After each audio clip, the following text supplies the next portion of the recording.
What's going on, world? It's your main man, Kareem A. Rashid, the voice and your host of Clearing the Wreckage. Yes, you already know we got a great episode in store for you today. I don't know what you're doing. You could be driving to work, but all I ask is that you please pay attention to the road. Yes, and you could be at work on a lunch break just trying to get a quick sneak peek into this episode. Please clock back into work on time. And you could be doing something that is very important, to me at least, and that is on the toilet. Please be sure to flush. Yes.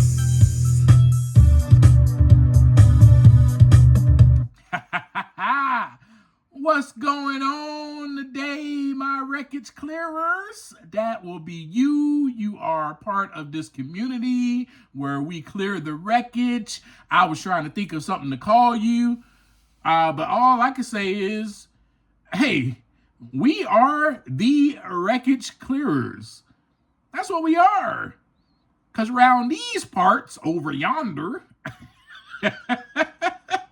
we clear that doggone wreckage. We get it out of the way. We get it from out of the way. Whatever is left inside of us from all the havoc, the destruction, the chaos, we are about clearing that crap up and saying, we don't want to see it anymore. So I'm grateful. As always, I always start my conversation off with saying, thank you so much.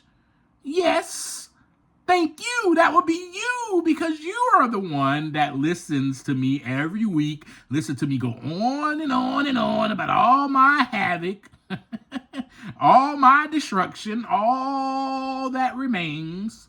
You know, wreckage is what I'm talking about. And you listen to me, and you download it, and you share it with people, and you're telling your friends and your family, and you're like, hey, you should listen to this podcast. It's pretty cool. And I am just so appreciative of that. And I just want to say thank you before we begin this episode. As always, yes, we are going to talk about clearing the wreckage. Disclaimer, this episode may trigger some of you. If it does, it is not my intentions to do so. As I told you, a lot of my episodes are going to be that way. But as I told you, the few episodes coming up are going to be very hard for me to do. So I don't know if it's necessarily going to be hard for you to listen to, but I know they're hard for me to talk about. But I'm going to do it. You know why? Because this is called Clearing the Wreckage Podcast, doggone it. So that's what we do around here. We don't play around with life. We don't play around with life. We don't play around with ourselves.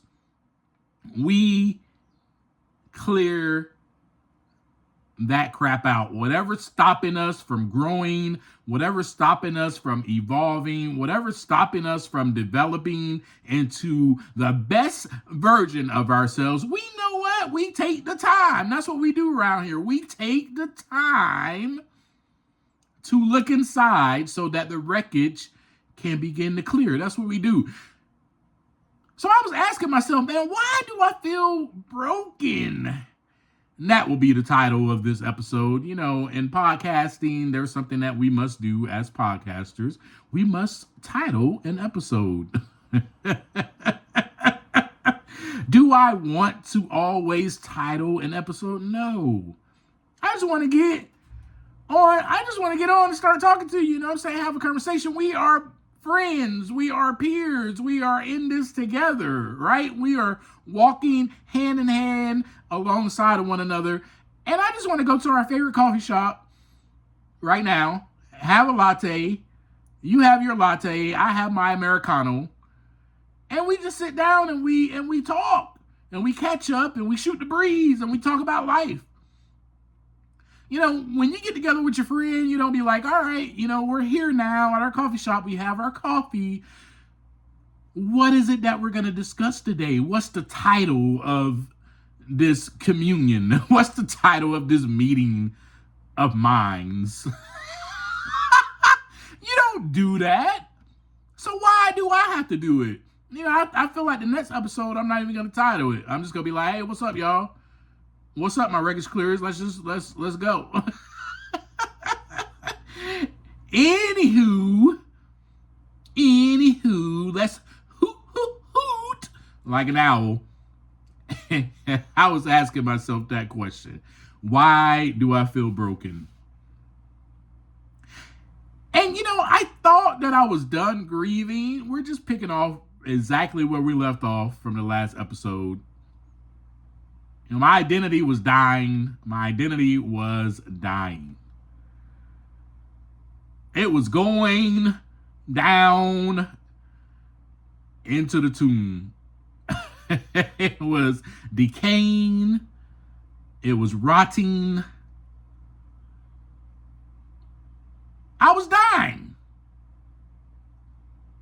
And grief was part of that process, which grief is a part of that process anyway, right? We grieve death. A family member dies, a friend dies, we grieve them. I was grieving myself. I was dying. However, the other thing that I didn't realize is I was grieving the person who just got taken away from me, which would have been my girlfriend at the time, who I actually proposed to, and I was getting all hopeful and excited about our future. And then, boom, just like that, gone.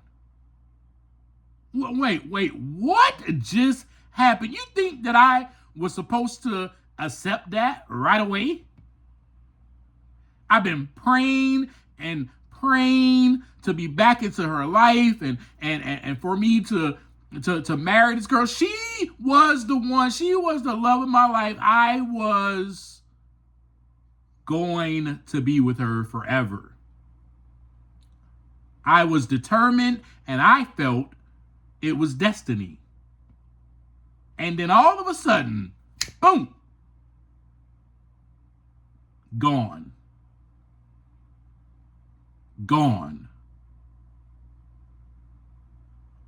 Oh man, that hurt. It hurt a lot.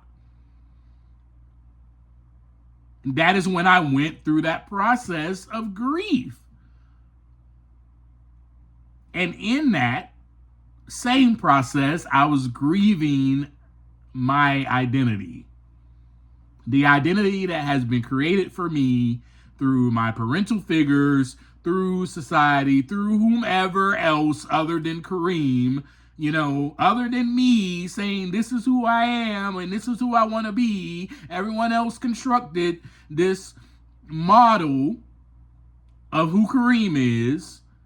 And I tried to follow that because I had no self-worth. I did not have a sense of value for myself, a sense of self-respect for myself. Kareem did everything that everyone told him to do. People pleasing. Why did I people please? Because people were more important. People were more important to me than myself. Also, I needed their approval. Oh, that's hard to say. Oh, that's so hard to say. I needed their acceptance. Oh, man. I needed them to like me because how I felt about myself was not good. And we just talked about that in the last episode. People could say so many great things about you. These people who know you, Oh, you're so loving, you're so kind, you're so generous, you're smart, you're intelligent, you're all these things. They know your identity. But then you are like, no, I am. In your head, you may not say it out loud to them, but in your head, you're like, who the heck are they talking about? That's not me. I don't love nobody. I ain't kind. I'm the worst person on earth. That is how I thought of myself. You want to talk about negative self-talk? Throughout all my life, that is how I spoke to myself. And you know what? We're going to unpack that on a different episode, but I just want to share this little juicy tidbit that comes from my childhood. That comes from how my parental figures spoke to me. That's what that comes from. And with that being said, I thought I was done grieving. It turns out that I was not. And the stages were on repeat. You know, I'll be good for a few days, then I'll have a really bad day. And the two of the stages that will be on repeat were anger and depression. It was almost like I forgot that I was diagnosed with depression, y'all. I mean, come on. How can I forget that? But it was almost like I did because I was doing so good for the past few years, right? You know, I was staying away from drugs and alcohol. Check. I was in therapy. Check. In 2014, I received a promotion at the job I landed back in 2012. Check. In 2014, before I got that promotion, I got a car. Check. Then I got my own place to stay. Check. Moved out of mom's house. Ooh. Check. Was becoming financially responsible. Check. I got promoted to management at that job, y'all, after 2 years. Check. I'm doing amazing. Nothing can stop me. You want to talk about from feeling low all my life to an extreme high all of a sudden. I'm talking about an extreme high. Like, what?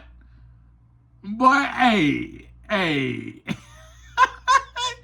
You can't tell me nothing. I was like Kanye West, wait till I get my money right. You can't tell me nothing. You know, I mean, I was feeling myself. But then, boom, as soon as that happened, I was back to, oh, man, I don't deserve anything. I don't deserve anything good. This is what is supposed to happen to me. This is what is supposed to happen to me. Sorry, my tongue got twisted there.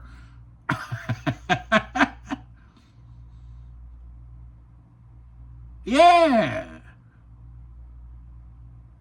Then why is it that I still feel so broken? Huh? Let's unpack that. The first thing that we must state is that, oh yeah, my fiancée was taken away from me and I felt abandoned. Ooh, abandonment. That word right there alone can sometimes still trigger me. Just the word. Ugh, I don't like that word. I don't like saying it. Neither do I like feeling that way. No. I don't want to feel as if someone left me. I don't want to feel left alone by myself. Neither do I want to be by myself. But it turns out that everyone did leave and I was by myself. Y'all know the story. Do I need to tell you again? Everyone left the house. Everyone left the house. I don't know how much I can emphasize to you because I want you to connect with me. Go on this journey with me, please. Connect with me.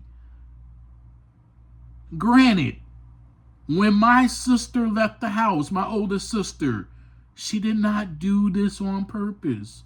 Neither did my other sister or my other sister. Neither did my brother. Nobody did anything on purpose.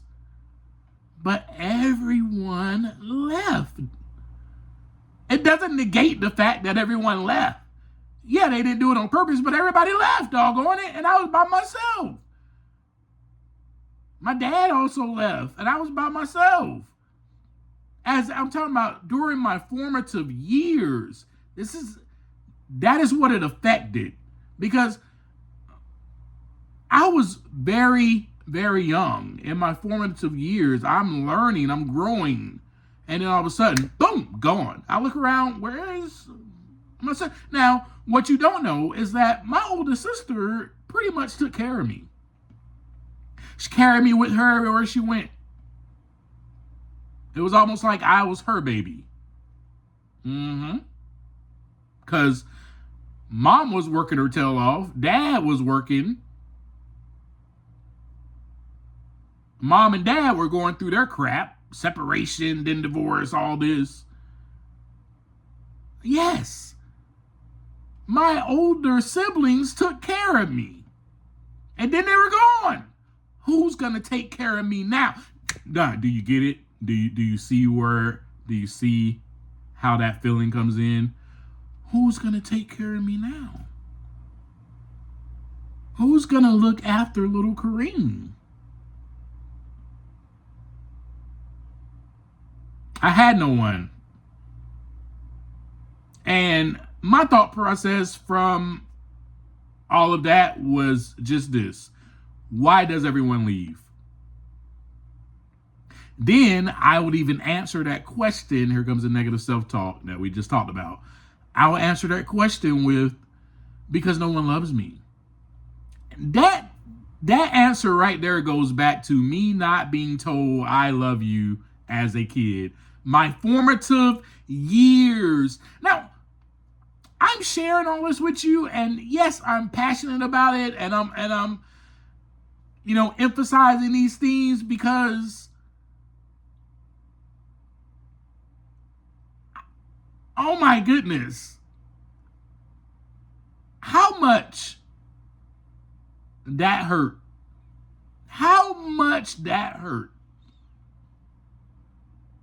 To not be told I love you. I didn't know that would affect me when I got older. Now, of course, I knew that my parents loved me, that my siblings loved me, but I was never told I love you. I was just talking to my niece the other day, and we were having a conversation about those words, and I was sharing with her, I'm just sharing this with y'all. I was sharing with her how it's important to say those words to those you love, like your family members. It's important for me to go, I love you, niece, because it gives you more validation. It gives you a sense of approval. It gives you a sense of comfort. It gives you a sense of peace, security. To know this person loves me. So I was sharing with her how that is very important because of what it gives to the other person. Yes, we can give love in so many other ways. We can hug, we can hug one another. We can do all those things, but a child, we're talking about children here, needs to hear those words.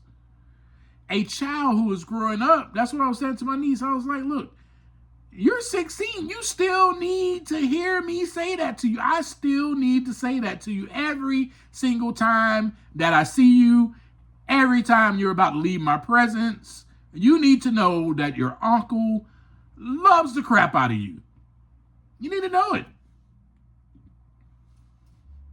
Because what if you're going through something later in life, or what if you're going through something in a couple of weeks and you feel like no one loves you? Guess what you can remain on? Well, my Uncle Kareem loves me because he tells me all the time. You can hold on to that. I did not have anything to hold on to. Do you understand me now? Are you getting this?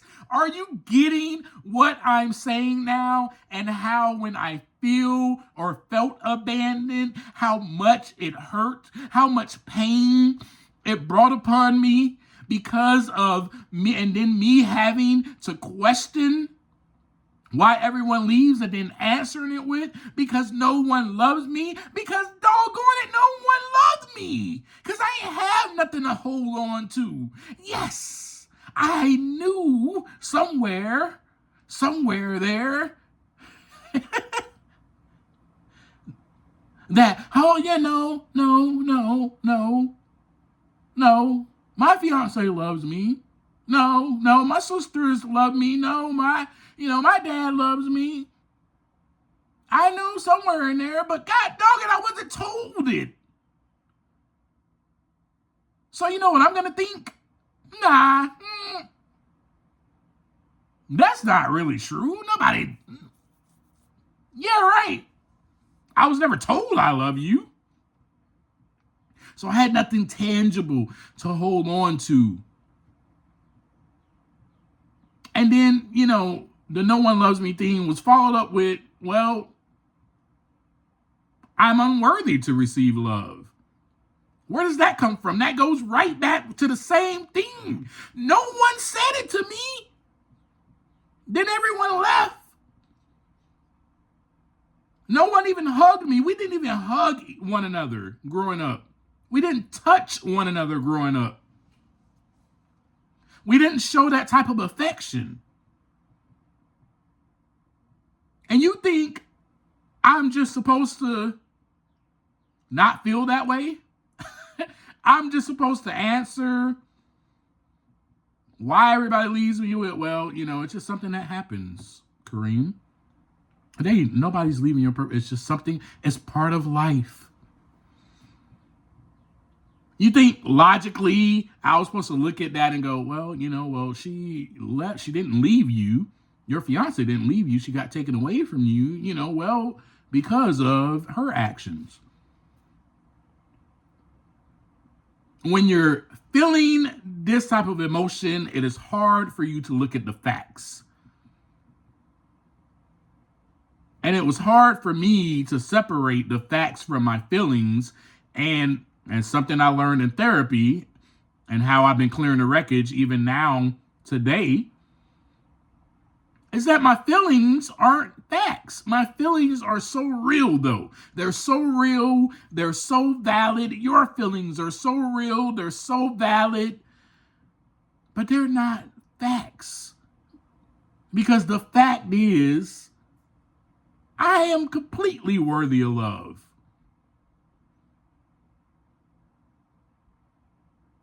But then, after I say, well, I'm unworthy to receive love, it follows up with, well, it is my fault. I pushed them away. I'm a handful. I am too much. All of these thoughts are followed one after another because of the abandonment that I felt as a kid, from the lack of affection, physical affection that I received as a kid, from the lack of verbal affirmation I received as a kid. In my formative years, I'm forming. My identity is being formed, and I have no identity. No one loves me. That's my identity.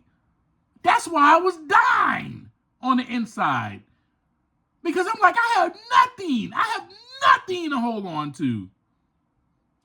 Nothing.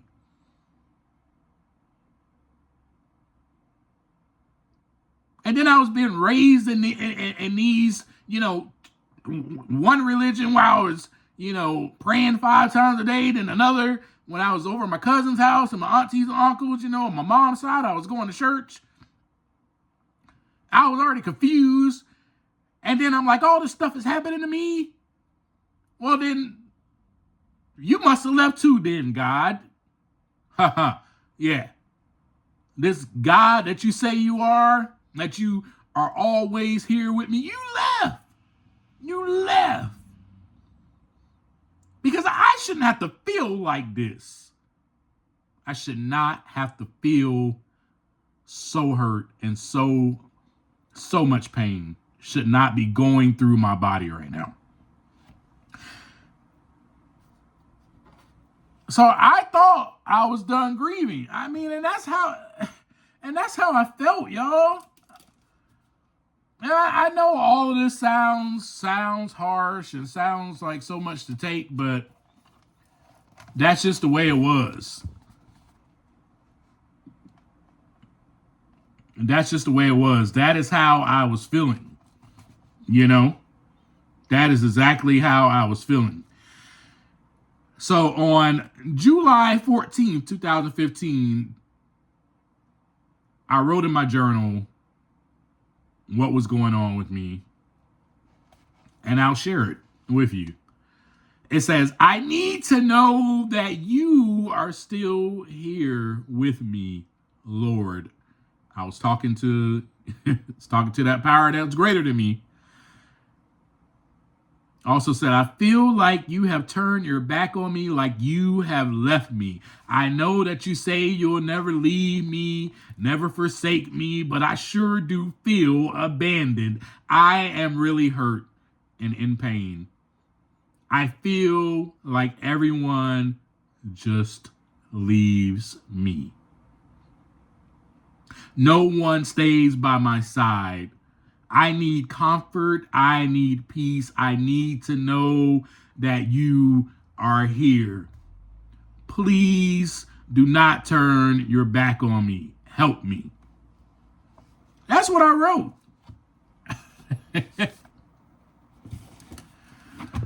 And that is exactly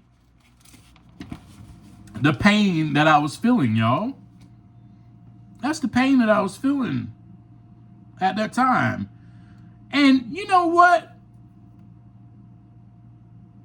I also did feel like I deserved for God to leave me, right? Because why not? I'm a handful. I sin a whole lot. I do so much wrong. I've done so much wrong in my life. I've used drugs and alcohol. I've abused them. I was addicted to them. I was addicted to sex and, all this stuff. Of course, I should be punished. This is my punishment. This is what I deserve. This is exactly what I get for all the wrong that I've done. Growing up, that's how it was. In my household, at least. In my household, I felt once I made a mistake, I got punished for it. Now, I'm only sharing my part of the story. I'm not sharing anybody else's experience now. My parents may think otherwise. But this is my experience that I'm sharing. I got punished when I made a mistake. When I did something that might have been wrong, I got punished for it. And I'm not talking about,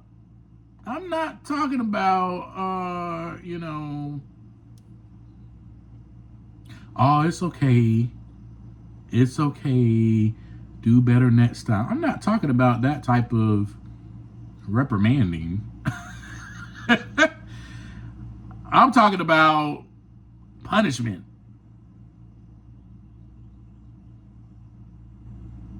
You're grounded for, a month. Stay in your room. No TV, no video games. No, I'm talking about being grounded. I'm talking about punishment. I'm talking about being whooped, getting your butt whooped. They don't do that these days anymore. These days, y'all don't know what butt whoopings are. But that's what we got growing up. You think I wanted to feel my mom You think I wanted to feel her hand on my butt? Or her grabbing the belt and whipping me? My dad, he was more harsh with his punishment.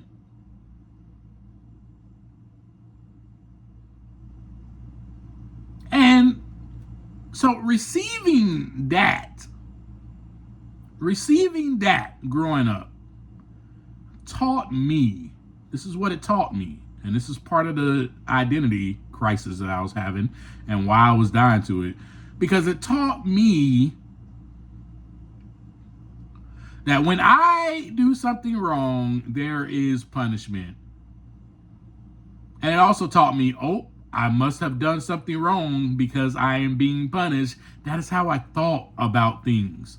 That became my thought process. When something bad happened, I said, well, okay, well, I must be, I'm receiving my due punishment. I mean, this is just what happens in life. You pay the piper. You pay the price when you do something wrong. I had all of those feelings. Like I was feeling so confused. I was in pain. And I was still trying my best to clear the wreckage, y'all. I was trying my best. I was going to therapy. I was still going to church. I was going to my recovery meetings. I was doing what I felt I needed to do to not only stay clean and sober, but to clean the house. You know what I'm saying? To clean the inside, to clear the wreckage, to find out where all this stuff, why do I feel this way?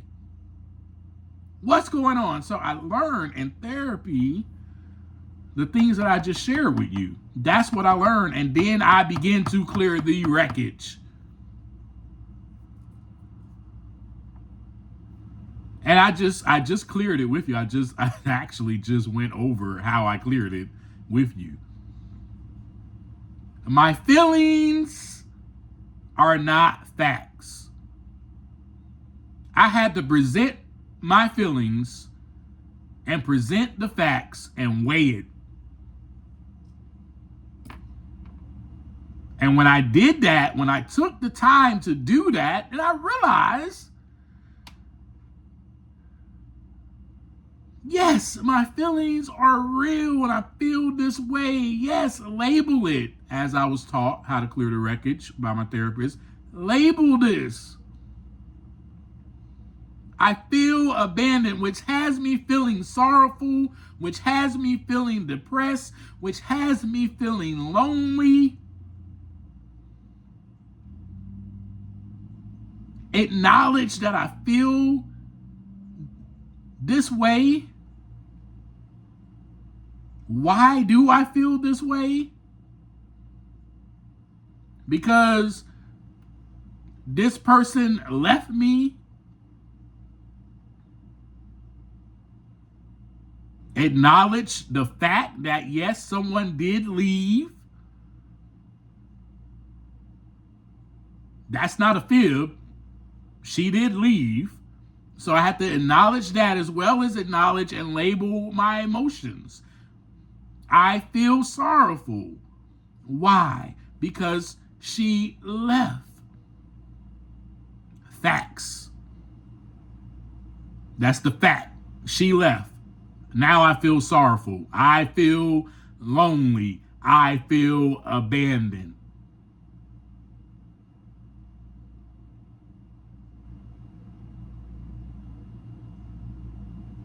Why does everyone leave? I ask myself, and then I follow that up with, because no one loves me.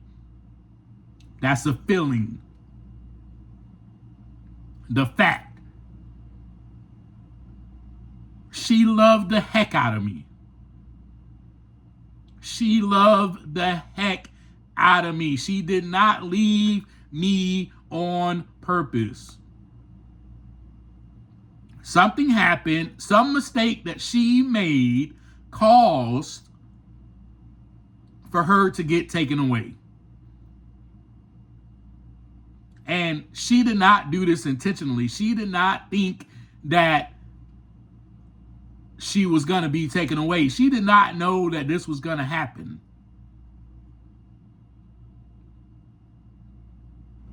She did not accept my proposal and say, yes, I will marry you, and then leave me on purpose. She did not do that. She did not even accept my proposal knowing that something bad was going to happen. She did not do that. She did not. I mean, that's just the fact.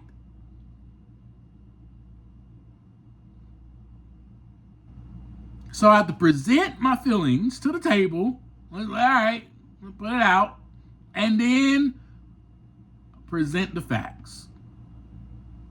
I had to do the same thing with my childhood.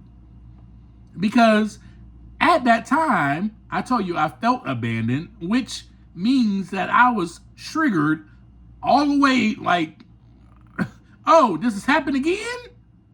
Oh my goodness. Here we go. So I had to go back to that and start labeling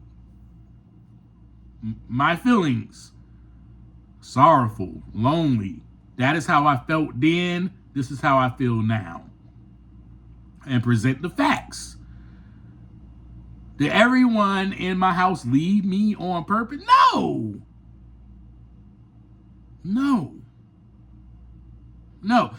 Folks, that is how you clear the wreckage. So if you're feeling lost, lonely, abandoned like I was, I share that story because I know I know that you listen to me because you understand me and you relate to me. Therefore, there is someone that is listening that is going through exactly what I went through. It is time to start labeling your emotions. If you feel abandoned, what emotion comes with that feeling? Normally it's sadness, sorrow. You gotta label it. You gotta label it. Then you gotta, why do I feel sorrowful? Well, because someone left me. And then you got to present a fact right after that. Someone left me, but why did they leave me? And, in some cases it could be because of you. But in most cases, something like that happens, it had nothing to do with you. It was something going on probably inside of the person. Some wreckage that they haven't dealt with. Say, for instance, a breakup. Somebody breaks up with you. Not saying that you don't play a part. But them leaving you probably was on them. Something inside of them to where they probably had little or nothing to do with you. Unless you're just toxic. But, so for my situation, as I just shared with you, that's how I cleared the wreckage. Presented my feelings, presented the facts. And then I had to decide, okay, so I have the facts here. Although I may still feel this way, I have the facts right here in front of me. That's when I had to make a choice. Not that I'm not allowed to feel, I had to make a choice what to believe. My feelings or the facts? My feelings or the facts? Which one am I going to believe?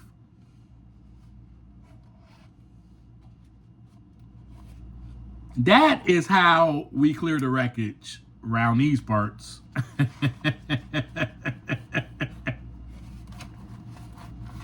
And one of the ways that I was able to get through this little passage, or, I say passage of my life, writing in my journal, as I told you, is a way to clear the wreckage. You got to write that stuff down. All the stuff I just shared with you, you got to write it down. Write your feelings down. Write your feelings down, because then it is in front of you. It is on paper and you can see it. And you can see how you're thinking, how you're feeling. And then you can really present the facts. You can really start presenting some facts to yourself, right? Be like, that's not true. I just feel that way. And then you can make a choice.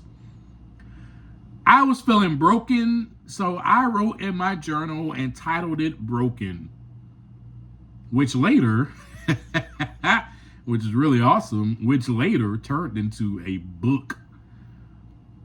Wow. I didn't think that I was gonna, well, I'm not gonna say I didn't think that I was gonna do that. I always had a dream to become an author, but I really didn't think that me writing about how I feel broken would later turn into a book. I didn't know that. I didn't. So something I wrote at that time was, we are all so broken, easily torn apart like twigs, not even worthy to be called sticks. Can't stand up on our own, left lying on the ground. Yep, lying right next to the other twigs, until the one who's bigger, the only one who is big, reaches down to give me a lift, to pick me up and place me in its arms. Now I'm safe, free from harm, free from being stepped upon, walked all over, picked up by birds. And I start flying. Then I fall hundreds of feet from the nest that she built, because the wind blew harshly. Hit the ground, boom, split, broken in 2, 3, 4 pieces. Oh, Jesus, might be the next word that I say. And you ask me, did it hurt? And you expect me to reply hardly. And I'm supposed to find my pieces and somehow glue myself together and walk like I don't know what it's like to fall, like I don't have a limp, like I don't need crutches. But you act like you never failed before. But in fact, you have, because you are a twig, just like me, broken. Folks, that's about all I got for you today. My question to you is, do you feel broken at times? If so, are you ready to do what it takes to clear the wreckage? The reason you feel broken is because of the havoc, the remains, the scraps, the destruction, the wreckage that was caused and is still there inside of you. Are you willing to get rid of it and clear it out? If you're here with me today listening to this to this conversation, then I'm going to assume that you are. And if you are, then some of the suggestions that I gave, I ask that you take some of those steps.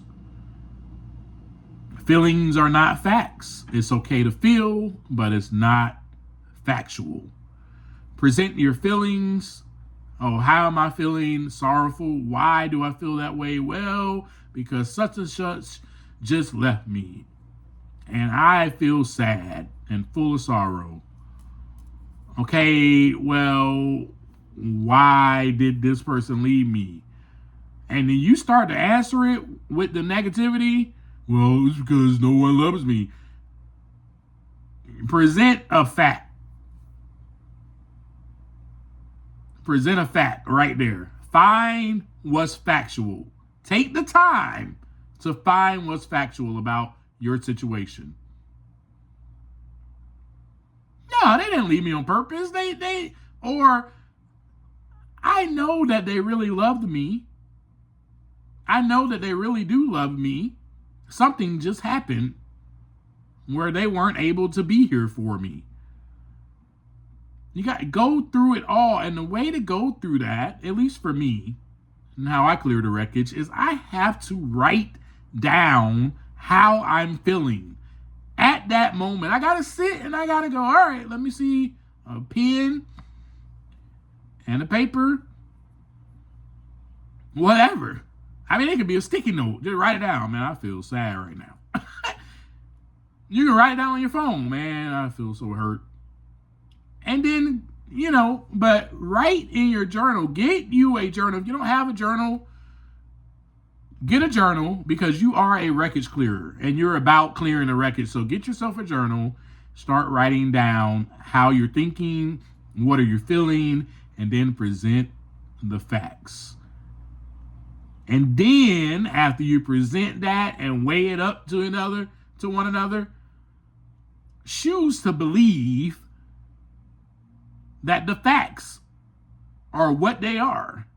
The truth. The facts are facts. They're solid. They weigh a whole lot more than your feelings, because your feelings are going to change in about 2 seconds. The fact will remain. And that, my friends, is how you clear the wreckage. Thank you so much for being here with me today. Hey, until next time, take some time to look inside so that the wreckage can begin to clear. Peace.